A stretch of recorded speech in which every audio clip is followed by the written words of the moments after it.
Welcome to Healing Childhood Trauma, the podcast for millennial women who are ready to heal from the past. Here, we have the deeper discussions on emotional well-being and practical tips that will empower you to transform your relationships and underlying anxiety from insecure to secure attachment. I'm Lizandra, your host and psychotherapist. I'm a little bit obsessed with human development, deep conversations, and finding the lesson even in the most challenging of circumstances. I'm very happy to have you with me on this journey of self-discovery where we unpack the past and heal in the present. Hello, my lovely. I hope you are doing well. I thought I would create this episode today based on anxiety because I am noticing a bit of a pattern with some of the clients that I'm seeing at the moment who are struggling with things around anxiety. It can feel obviously very overwhelming and it can be very debilitating and take over your life in many, many different ways. And if you know a little bit more about anxiety, for me, and I think also for my clients, they find that once they are empowered enough to understand where their anxiety comes from, why it's there, what it looks like, and how to deal with it, it makes it much easier to be able to manage your symptoms of anxiety without feeling overwhelmed and having a toolbox of things that you can use so that you're not having panic attacks and you can just reduce some of those symptoms that can be very physical. And so typical signs of anxiety can include racing thoughts, it can include heart palpitations, sweating, unable to sit still, restless legs, constant overthinking, worrying that something bad is going to happen, worrying about the future and future situations, perhaps conversations that you've had and things that you wish you haven't said, and just overthinking scenarios, and then being anxious about the anxiety. So having anxiety about having anxiety is also a very common one that I see in a lot of the people that I see in my practice as well. And while anxiety can be based on a lot of thought processes and different ways that you think, in the therapeutic world, we kind of call this cognitive distortions, where we have unhelpful thought patterns or unhelpful beliefs that really fuel the anxiety. And so an example of that can be catastrophizing, for example. So if something goes wrong, instead of seeing the potential for things to go right, you always kind of see things as it's the worst thing that can happen. So say, for example, you're late and you miss your train. Instead of just thinking, oh, I'm going to miss my train, so that means I'm going to be late, and so I'm just going to be a bit overwhelmed when I get into work or whatever, it might be, okay, I'm going to be late, and so I'm going to miss the train, and then once I've missed the train, that means that I'm going to get fired, and then if I get fired, I'm not going to be able to pay my mortgage, and if I can't pay my mortgage, then my house is going to be repossessed. And it's really going into this loop of spiraled thinking where one negative thought goes into another negative thought, and then before you know it, you being late for the train means that you're homeless and on the streets. So it's just like, okay, like reel it back, let's rationalize our thoughts a little bit. So that is very much the thought process that sometimes people can get caught up in when it comes to anxiety. But there's also the very physical side of anxiety that also, if you're somebody who has a lot of anxiety, you might already know this, but because the signs are physical, it can sometimes mislead people into thinking that there's something physically wrong with them. And obviously, if you think that there is something also physically wrong with you, that in itself is going to cause anxiety, right? Because then there's a worry about your health. There's a worry about what underlying issues might also be happening, because anxiety is also very physical. So when you have the heart palpitations, for some people, it can almost feel like you're having a heart attack because your heart is beating so rapidly. And, you know, things like having like different physical sensations, you might notice like certain tingling, say like on your arms or on your hands. There's a lot of physical signs that feel very uncomfortable. Anxiety also sits a lot in the gut. So, you know, if you have like an uncomfortable stomach, for some people it's just something like butterflies, but for other people it can lead into more gastrointestinal type symptoms, things around IBS, for example, so irritable bowel syndrome. You don't actually have to live that way. You can manage your anxiety so that you're able to feel calmer, you're able to rationalize your thoughts and think a little bit more clearly. because when you do have anxiety, your thoughts tend to go, like I said, to the worst case scenario. Our brains kind of shut off the rational thinking part. And so a lot of the time we might know things very logically. We might know that we're not in danger, but sometimes the anxiety kind of overrides our logical brain. When we've been triggered or we've been activated by our fight or flight, that is our body trying to prepare us and keep us safe. So all of those physical symptoms and signs that we have, in a way, is a good sign, because it's showing you that your body is doing exactly what it is designed to do. It is designed for self-protection and to keep us safe. I tend to find having an integrative approach to managing anxiety tends to have a better impact, because different things work for different people. And also when you have anxiety, different things work for you at different times, and it very much depends on what is going on with the kind of symptoms that you have, which will kind of reflect what technique or what method of self-soothing you can use that will help you in that moment. And that's something that really I kind of work through in therapy with people, because for some people, if, for example, they're feeling very anxious, and so they are, one of the first things that tends to go physically, or the thing that tends to change physically, is your pattern of breathing. And so for some people, it can help to do breathing exercises and practice those breathing exercises, not when you're in the midst of experiencing an actual anxiety attack, but more practicing when you're feeling more calm, rather than waiting at the point of anxiety, because sometimes if you're leaving it until that point, it's almost like it's too late. So if you get into the practice of doing breathing exercises when you're feeling calm, it makes it much easier for your body to then remember what it needs to do when it's feeling activated in the moment of anxiety and higher stress, to then go into that breathing exercise much more easier, and it feel a lot more natural, rather than kind of forcing a breathing pattern that feels very uncomfortable for you. And so for some people, doing a breathing exercise during that time isn't actually what their body needs. Sometimes it's that they actually need to get rid of the anxious energy. And so actually moving their body, whether it's like star jumps, whether it's going for a walk, actually works better than trying to be still and doing a breathing exercise. So I always have that in mind when I'm working with people with anxiety, that you really have to be more in tune with what your body is doing in order to know what is the tool to then use. And so if you find that actually breathing exercises don't work for me, or they just make me feel really uncomfortable, that could be a reason why. So yeah, that's just something to bear in mind. But for this episode, I kind of wanted to be able to give you just a few tips that you can use. I've already given you a bit of a tip about like the breathing, but I'll come back to breathing again in a moment. Actually, no, let's just go with it now. So the first thing is, like I said, when you have anxiety, it means that your breathing tends to become very shallow, and you're not breathing as deeply as you normally would. And so if you get into the practice of regulating your breathing, like I said, when you're feeling calm, that will definitely help you in those moments of anxiety. And so there's two different ways that you can do this. You can do the standard box breathing, and that is basically doing almost like imagining a square, and then starting from one point and then breathing in for a count of 5 and breathing out for a count of 5, breathing in for a count of 5, and then breathing out for a count of 5. And when you follow that pattern, it's literally in the shape of a square, which is why they call it box breathing, because it also gives like a good visual, so that if you can basically picture almost tracing your finger of the square as you're inhaling for 5, exhaling for 5, breathing in for 5, exhaling in for 5. And so that's a good basic breathing pattern for you to practice, like I said, when you are feeling more calm. So perhaps first thing in the morning or just throughout the day. If you practice that regularly, it will definitely help you in those moments of higher stress. And then another breathing technique that I like to use is called the 7-11, which you might have heard of before as well. And so essentially you are breathing in for the count of 7, and then you're exhaling for the count of 11.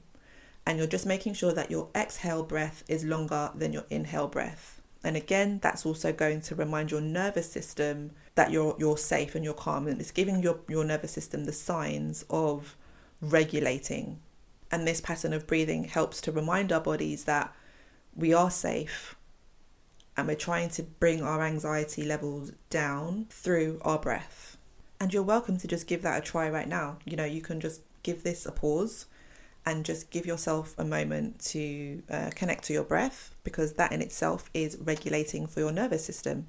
It helps you to feel calm and it helps you to reconnect with your body, because quite often with anxiety, we become quite disconnected with our bodies. We almost become hyper aware of the sensitivities of like the heart palpitations and worry about what that means, which fuels the anxiety even more. But if we're more connected with our body and not feeling afraid of these signs, not feeling afraid of these symptoms, because also with anxiety, an important thing to remember, especially if you're somebody who has panic attacks, is that we can't stay in a state of panic forever. Panic attacks generally tend to last about 15 minutes. And even if we're still feeling very anxious and we're still having those very uncomfortable signs of anxiety, those very physical signs of anxiety, our bodies will do what it's trained to do, and naturally it will come out of that very heightened state of anxiety naturally by itself. So the heart palpitations will ease off, the physical symptoms of discomfort will begin to reduce, because we can only stay in that state of extreme panic for so long before our nervous systems kick in and do what it's designed to do and help us to try and at least reduce it somewhat, so that you're not as activated as a severe panic attack, for example. So sometimes that can be quite reassuring to know that you're not going to have a heart attack, you're not going to die, you're going to be okay. It's just your body is going through the cycle of anxiety, and it takes a while, up to about 15 minutes, for it to regulate again. So practicing the breath work is definitely something that can help you with that, and to get there a little bit sooner, and to help facilitate that process of your body naturally going back into nervous system regulation again. And then this other technique that I use with clients, this is particularly good again for panic attacks. And even if you have mild anxiety as well, I tend to find that it works really well. It's fairly common. It's called the 5-4-3-2-1. It helps you to activate a different part of the brain. Like I said, with anxiety, it helps you to activate a different part of the brain, and it's also a distraction technique. So it's a good combination of working with the body as well. And that is the key also to anxiety. It's not just working on changing your thoughts. The changing your thoughts part is useful, and that's why, like things like on the NHS and a lot of studies geared towards using CBT, which is cognitive behavioural therapy, which is essentially changing your thought patterns. So for some people that can be really useful, but CBT is not for everyone. Everyone gets along with that, and some people find it quite impersonal and quite directive. So if that isn't your bag, like, I get it. It doesn't work for everyone, but the way that I try to use it, or the way that I do use it, I use it because I'm an integrative therapist. I tend to use it quite relationally. So a lot of the time when I'm using CBT techniques with people, they're not really aware that it's CBT, because I'm just talking and asking questions in a certain way and getting them to think about things in a different way. And then we start to write things down if they want to. So it feels a little bit less rigid when I do it in therapy with people.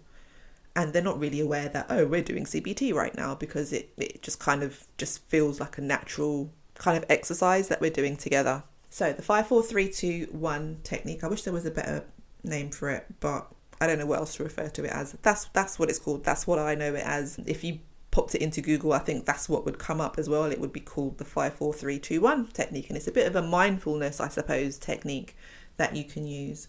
So if you have anxiety, and you might want to get a pen, because I'm going to get you to write down what it is so that you can remember the next time you have an anxiety attack. So it's 5 things that you can see. So you would literally look around the room, look around the space around you, and just name 5 things that you can see. So for me, sunglasses, bottle of water, brush, mobile, notepad, just literally naming 5 things out loud. And then it is 4 things that you can touch. Again, out of those things that you've seen, you just go around and just try and touch like different sensations, so you have different feelings as well. It can be something that you physically touch. As I said, I just named a few things that were around me. But if you don't really have many things around you, you can also pay attention to like physical sensations. For example, you can feel your feet on the floor. You can feel the trousers on your legs. You can feel maybe your hair on the back of your neck. Just noticing what the physical sensations are around you and maybe the physical sensations that are on your body. You might notice that your hands are cold, for example, or even just the chair that you're sitting in. You might just notice and feel the sensation of your body connecting with the chair underneath you. And then it's 3 things that you can hear. So you'll just pay attention and you'll just kind of pause and you'll just stop to listen for the sounds around you, whatever those might be. So you're just really tuning into your senses and paying attention to what is happening around you and picking out those 3 sounds that you can hear. And then it's 2 things that you can smell. You can move around if there's nothing, directly accessible to you at the time, but just 2 things that you might notice in terms of smell.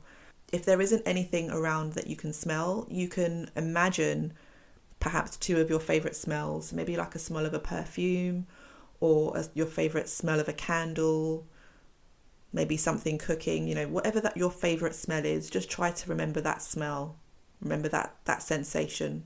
And then it's 1 thing that you can taste. It might just be having a drink next to you. It might be having a drink of water.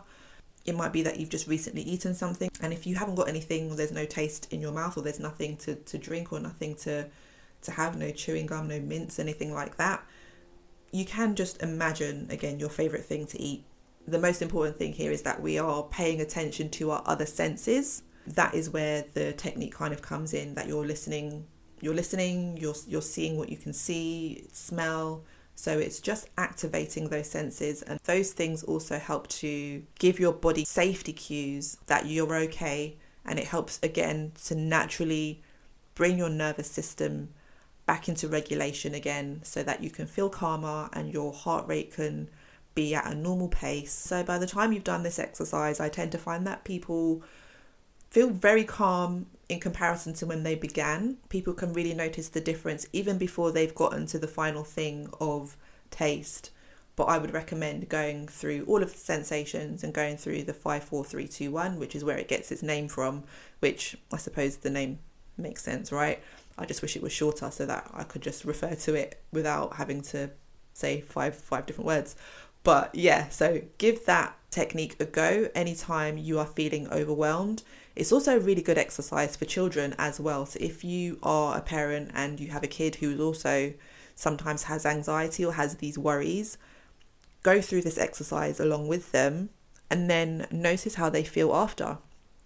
And once you've done it, take a nice, big, deep, nourishing breath and just notice how much calmer in your body you feel and how much the tension has perhaps just released, even just that little bit. Those are some quick anxiety tips, but thinking long term about anxiety, what really tends to help is identifying what the root cause of where the anxiety comes from and understanding more about that. It will help you to manage the signs of anxiety better.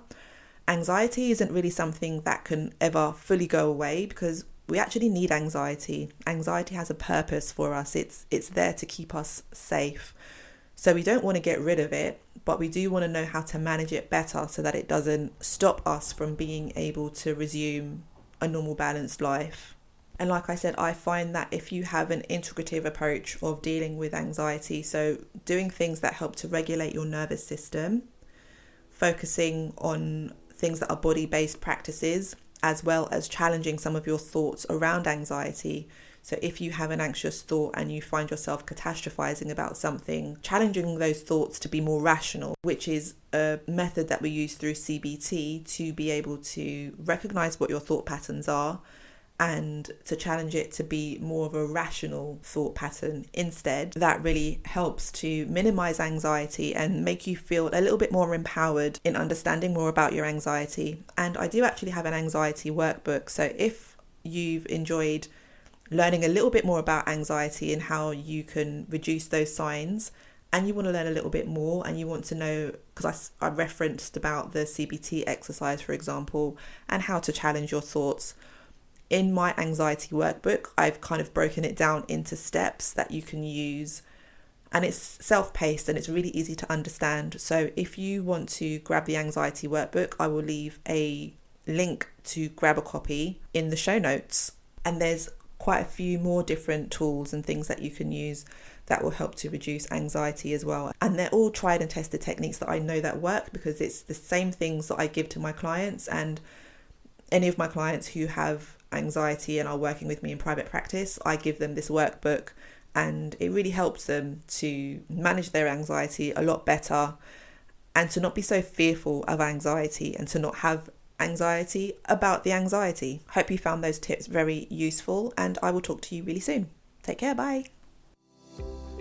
Thank you for joining this episode of Healing Childhood Trauma. I hope you found today's discussion insightful and empowering. Remember, healing is a journey and you are not alone on this path. If you enjoyed this episode, please subscribe, rate, and leave a review on your favourite podcast platform. And you can share this episode with a friend.